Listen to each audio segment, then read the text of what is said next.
আজকে আমরা আমাদের শ্রুতি নাটক তেমন খারাপ নয় বনানী মুখোপাধ্যায়ের লেখা চরিত্রে গিন্নির চরিত্রে আছে মৌমা দত্ত আর স্বামীর চরিত্রে আছে আমি সুবল পাহাড়।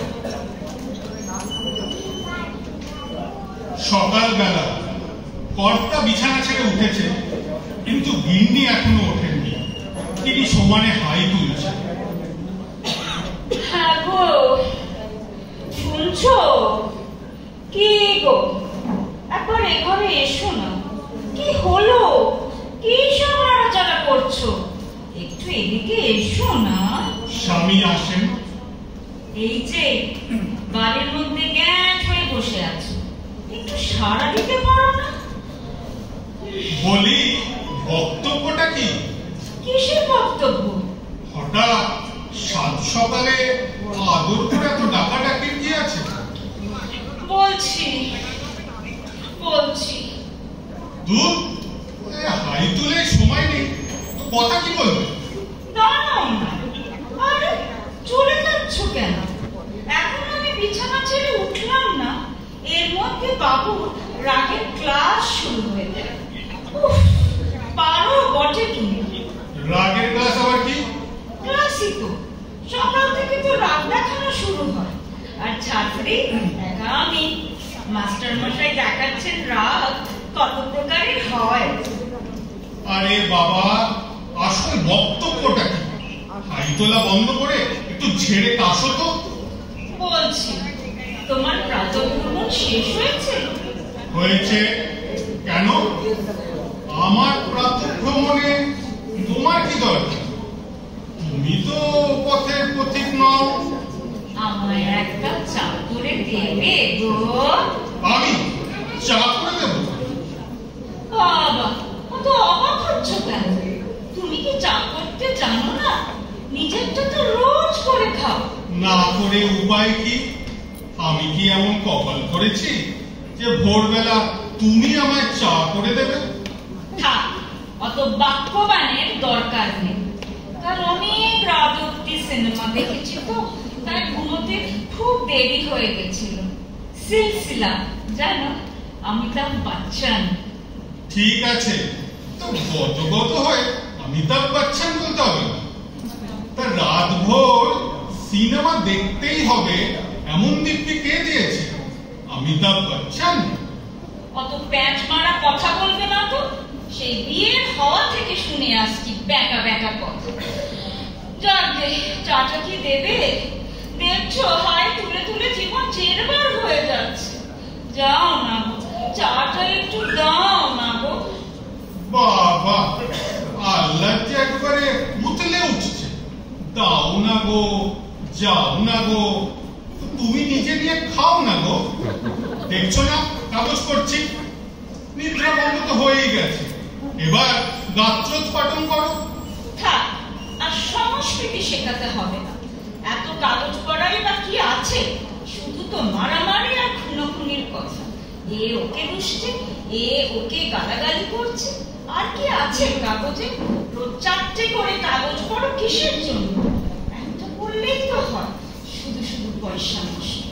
সত্যি, তোমার কথা শুনলে কে বলবে যে তুমি বিএ পাস, তাও আবার অনার্স গ্র্যাজুয়েট। এর চেয়ে শুধু পাঠশালা পাস করা মেয়ে বিয়ে করলেই তো পারতাম। বলে কিনা কাগজ করে কি হবে? তাহলে তুমি কেন টিভির 50 রকমের নিউজ চ্যানেল দেখো? হ্যাঁ, এই স্টার আনন্দ, এই 24 ঘন্টা, তারপরে কলকাতা টিভি, তারপর আরেকটা নতুন কি জুটেছে মহুয়া খবর। পটাপট চ্যানেল চেঞ্জ হচ্ছে। 3 দিন অন্তর রিমোট খারাপ। কেন বলো? আরে বাবা, আমি কি খবরের জন্য টিভি দেখি নাকি? বোঝো, তাহলে কি জন্য দেখো? আরে আজকাল তো প্রত্যেকটা চ্যানেলে রোজ ঝগড়ার প্রোগ্রাম হয়। সব বড় বড় লোকেরা এসে শুধু ঝগড়া করে। সিনেমার লোক, টিভির লোক, পার্টির লোক। একদিন তো সন্ধ্যা রায়ও এসেছিল। খুব মজা লাগে ওদের ঝগড়া দেখতে। ভাবি তাহলে আমরাই শুধু ঝগড়া করি না, এইসব তাবড় লোকেরা তো বেশ ঝগড়া করতে পারে, তাও ক্যামেরার সামনে। যাকে বাবা, ওগো চাপ, তখন থেকে চাইছি, একটু কানও দিচ্ছ না। কি নিষ্ঠুর লোক গো তুমি। ও সব নিষ্ঠুর ফিষ্ঠুর জানি না। এবার ওঠো তো, উঠে চা করো। তুমি 2 কাপ করবে, আমিও আরেক কাপ খাও। আরে ও কি আবার শুয়ে পড়লে যে? এ তো মহা মুশকিল। অমিতাভ বচ্চন তো আচ্ছা জ্বালাচ্ছে। এখন নতুন করে আবার সিলসিলা দেখার কি ছিল? ওহ, রবিবারের দিন একটু শান্তি করে যে কাগজ করব তার উপায় নেই। তোমার আবার রোববার কিসে? তোমার তো রোজই রোববার। খবরদার, চাকরি নিয়ে কোনো কথা নয়। মাত্র 2 মাস হয়েছে রিটায়ার করেছি, এর মধ্যে কথা শোনাচ্ছ? বয়স হলে সবাই রিটায়ার করে। তা করে, কিন্তু রিটায়ার করে বাড়িতে বসে 24 ঘন্টা বউয়ের পেছনে খ্যাচর খ্যাচর করা হয়, তা কি সবাই জানে? আমি মোটেই খ্যাচর খ্যাচর করি। যাই হোক, চাটা খেয়ে আমি একটু বাজারে যাব। আজ একটু জমিয়ে মাংস খাবার ইচ্ছা হয়েছে। নারায়ণ রক্ষে করো, এখন বিছানায় ছাড়লাম না, এর মধ্যে উনি জমিয়ে মাংস খাবার কথা বলছেন। পরশুদিন তো খেয়েছো সুপ্রিয়ার বাড়িতে। উফ, কি নোলা রে বাপু। না না, সব রাজ্যের সস মাখানো মাংস আমার ভালো লাগে। ও, মাংস রাজ্য আমার মা। ব্যাস, শুরু হয়ে গেল। কি শুরু হয়ে গেল? মাতৃবন্দনা। আবার কি? আমার মায়ের ওই ভালো এই ভালো, যেমন গান গাইতো, তেমন সেলাই করতো, তেমনই রান্না করতো। বলবোই তো, সত্যি তো দারুণ রান্না করতো। আমার মনে আছে ছোটবেলায় ছুটির দিনে আমরা রাস্তায় বল খেলতাম, আর বাড়ির মধ্যে থেকে মাংস রান্নার গন্ধ ভেসে আসতো। মনে হতো কতক্ষণে খেলা শেষ হবে আর আমি দৌড়ে গিয়ে চান করেই খেতে বসে যাব। সেসব দিন কি আর আসবে? ওহ, ভাবতেই জিভে জল এসে যাচ্ছে। বুড়ো বয়সে এতদিনে জল আসারই বা কি আছে? নে কেমন যত সব। আচ্ছা, আমার মায়ের কথা বললে তোমার এত রাগ হয় কেন বলতো? রাগ হবে না তো কি হবে? সবেতেই খালি মেয়ে মেয়ে। কেন গো? আমার মা ভালো ছিল না, শুধু তোমার মাই ভালো? সে কথা আবার কখন বললাম? সাত সকালে ঝগড়া করো না তো। করবো না তো কি করবো? আমি জন্মে কোনোদিন বাপের বাড়িতে রান্না করিনি। সেই আমি যেদিন প্রথমবার তোমার ডিমের ডালনা রেখে খাওয়ালাম, কি বলেছিলে মনে আছে? কি বলেছিলাম? ওটাই খারাপ কিছু বলিনি। তার বলনি, বলেছিলে আমার মায়ের মতো হয়নি। মনে পড়েছে? ঠিকই তো বলেছি, হয়নি তো মায়ের মতো। তা বলে তুমি তোমার নতুন বউকে মুখের ওপর বলে দেবে তোমার তো স্বাদের ডিমের ডালনা আমার মায়ের মতো হয়নি? উফ, তখন আমার এত রাগ হয়েছিল, মনে হয়েছিল ওই গরম করসত্ব ডিমের ডালনাটা তুমি তোমার মাথায় ফেলে দিলেই পারতে, উড়ে যেতাম, ভালোই হতো। মোটেই ভালো হতো না। সারা জন্ম ওই পোড়ামুখ কোণ নিয়ে আমায় ঝড় করতে হতো। তুমি আমার পোড়া মুখো বললে? বাহ, তোমার তো দারুণ উন্নতি হয়েছে, চমৎকার। তা মুখটা পুড়ে গেলে তাকে তো পোড়ামুখই বলবো। খুব ভালো, খুব ভালো। কই, তোমার দাদা তো অমর নয়। দাদা আবার কি করেছে? ওই তিনি তো তার বইয়ের রান্না মুখের উপর খারাপ বলেন না, আদিত্যেথা করে মায়ের মতো হয়নি এই কথাও বলেন না। দিদি ভাইয়ের ওই অখাদ্য রান্নাগুলো চাঁদ পানা মুখ করে খেয়ে নেন। খাবেই তো, ওদের টেস্ট তো আলাদা। আলাদা কেস আবার কি? আরে বাবা, দাদার তো লাভ ম্যারেজ, প্রেম করে বিয়ে। তো আবার কি, প্রেম করে বিয়ে করলে ওরকম হয়? কি রকম হয়? ওই মানে ওই একটু ঢুলু ঢুলু ভাব থাকে। ঢুলু ঢুলু ভাবটা আবার কি? মানে বউয়ের সবকিছুই ভালো লাগে। ও, আর প্রেম না করে বিয়ে করলে ভালো লাগে না, তাই না? তোমার কেস তাই? সে আবার কখন বললাম? বলবার কি দরকার, তো বোঝাই গেছে। জীবনে ঝুড়ো ঝুড়ো তো দূরের কথা, একটু বিয়ে করে কথাও বল না। করলেই পারতে প্রেম করে বিয়ে, মেয়ের তো আর অভাব ছিল না। আমারও সব ভালো লাগতো না। তা লাগবে কেন? ওই ঝুলুগুলোর জন্য তো এলেম থাকা চাই। এলেম মানে? এলেম মানে আমি ভীতু নাকি? না তো কি, আমাকে দেখতে গিয়ে তো দর দর করে ঘামছিলে। সে তো গরমকাল ছিল তাই। নভেম্বরে গরম? বলিহার সোয়েটার ছিল গায়ে, মনে আছে? না মনে নেই। হয়েছে, মোট কথা ওই রকম তিরিং বিরিং মেয়ে আমার ভালো লাগে, কোনো দিনও না। তিরিং বিরিং আবার কি? স্মার্ট হলেই তিরিং বিরিং? বেচারি বুলা তো তোমায় হাজার কায়দা করে কথা বলাতে পারলো না। কথা আবার কি বলবো, যা বাচ্চা মেয়ে, এই নাচছে, এই গান শোনাচ্ছে। আমি কি ওকে গাইতে বলেছি না নাচতে বলেছি? কি জ্বালাতন! আরে বাবা, ওকে একবার দেখবার জন্য গোটা কলেজের ছেলেরা পাগল ছিল জানো। তোমার মতো হাবলাকান্ত আর কি করে ভালো লাগবে? হাবলাকান্ত মানে? আমি হাবলাকান্ত? তোমার তো ভীষণ বার বেড়েছে। হাবলাকে হাবলা বলবো না তো কি চালু বলবো? তুমি যা তাই বললা। আমার কপাল এমন, ওই হাবলা আমার কপালেই ঢুকলো। বুঝেছি, এবার দয়া করে মুখটা বন্ধ করো আর প্লিজ বিছানাটা ছেড়ে চাটা দাও। আমি বাজার সেরে একটু দিদির কাছে ঘুরে আসবো। কেন? আমার দিদির কাছে কেন?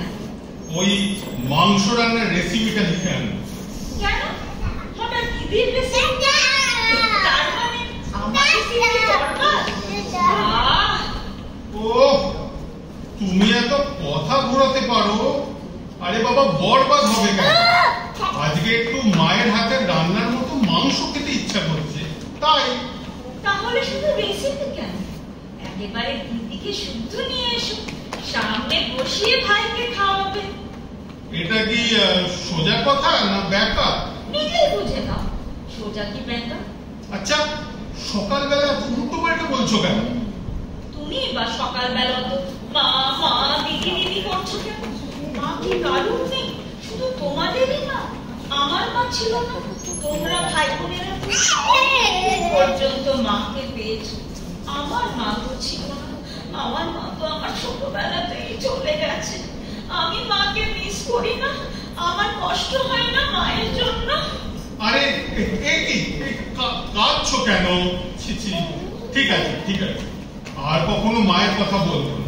তুমি কেঁদো না প্লিজ। না না, বলবে না কেন? নিশ্চয়ই বলবে। আমারই ভুল হয়েছে, সরি। এখন ওঠো তো, বাজার করো আর একেবারে দিদিকে নিয়ে এসো। দিদিকে আনা তো আবার একটা হ্যাপা, বাসে টাসে উঠতে পারে না। ট্যাক্সি করে নিয়ে এসো। ট্যাক্সি? ব্যাস হয়ে গেল তো বাকি বন্ধ।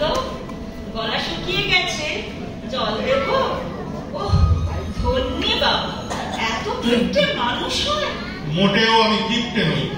কিপ্টে নাও? ঠিক আছে, আমার মাথায় হাত দিয়ে বলো তো, এই 30 বছরে কবার তুমি আমায় ট্যাক্সি চাপিয়েছো? চুপ কেন? যখন ট্যাক্সি চাপার কথা বলেছি তখন হাসি হাসি মুখে বলেছো ট্যাক্সি কেন, বাসগুলো তো বেশ খালি খালি আসছে, বলনি? কি জানি, মনে পড়ছে না। তা তো বলবেই। মোট কথা, দিদিকে ট্যাক্সি করেই আনতে হবে, তা না হলে কিন্তু। থাক, আর কিন্তু দরকার নেই। বিয়ে হওয়া থেকে তো অনেক অঘটন ঘটিয়েছে, কখনো হাম কখনো ডিপথে। বন্ধুরা তো অবাক, তুই কি নাবালিকা বিয়ে করেছিস নাকি? বুড়ো বয়সে হাম, লজ্জায় মরি আমি। ও, আর ব্রেন টিউমার হয়েছিল যে সেটা? আবার যত অলক্ষণে কথা। আমি বাজার যাচ্ছি। শেষ অব্দি চাটা দিলে না তো? এত পাষানো মানুষ হয়, গলাটা শুকিয়ে কাঠ হয়ে গেল। ফ্লাস্কে করা আছে, ঢেলে খেয়ে নাও। না, চা করে রেখেছ? আগে বলবে তো, কি লক্ষ্মী সোনা গো। থাক, আর আদিক্ষেতায় দরকার নেই। ও হ্যাঁ, আজ ইভিনিং শোয়ে সিনেমায় যাও। বাবা, কোন দিকে আর সূর্য উঠলো গো? তুমি যাবে সিনেমায়? কি সিনেমা গো? Sleeping with the enemy. যাবো না, একদম যাবো না। ওসব স্লিপিং এর সিনেমা আমি দেখি না, বুড়ো বয়সে ভিমরতি। আরে দূর বাবা, এ স্লিপিং সে স্লিপিং নয়। তাহলে কোন স্লিপিং? এর মানে হলো শত্রুর সাথে ঘর করা। বাহ, এ তো একেবারে আমাকে নিয়েই সিনেমা করেছে। আমার তো 24 ঘন্টা শত্রুর সঙ্গে ওঠা বসা। তার মানে আমি শত্রু? এত বড় কথা বললে। ঠিক আছে, যেতে হবে না? না না, যাবো, কিন্তু দিদির কি হবে? আজ থাক, অন্যদিন আমি। যাক বাবা, নিশ্চিন্ত, ট্যাক্সি চালাতে হলো না। আবার আবার ট্যাক্স মারা কথা। যত ভাবছি আজকের দিনে ঝগড়া করবো না, সেই ঝগড়া করিয়েই ছাড়বে। ছকুটুটে নাম্বার 1। এত বড় কথাটা বললে তুমি? হ্যাঁ, অনেকক্ষণ চেপেছিল, এই বলে ফেল। আমি যাচ্ছি বাজারে। ছি ছি, কি লজ্জা! আমায় বললো ছোকরুটে, লোকে শুনলে কি বলবে? আমার তো কান্না পেয়ে যাচ্ছে। কি ব্যাপার, ফেরত এলে যে? সব কথা শেষ হয়নি? হ্যাঁ, আর একটা কথা বলে ফেলো, চেপে রেখে কি হবে? বলতে ভুলে গেছিল। এখন মনে পড়েছে? হ্যাঁ, বলে দাও। Happy birthday. মানে? ও মা, আজ তো 14ই এপ্রিল, তোমার মনে আছে? সে কি গো? হ্যাঁ, এতক্ষণ বলার চান্স দাওনি, তাই চললাম। আর মাংসটা তুমি রেখো, অন্য রেসিপির দরকার নেই। আর হ্যাপি বার্থডে अगेन। চাটা খেয়ে নেও, আমি আসছি। Thank you. ইস, খুব লজ্জায় ফেলে দিলে তো। আমি ভাবতাম ওর কিছুই মনে থাকে না, এখন তো দেখছি সব মনে থাকে। তার মানে যেমন খারাপ ভাবি তেমন খারাপ নয়। ও বাবা, এখনো তো হাই উঠছে। যাই, চাটা খেয়ে নি। না,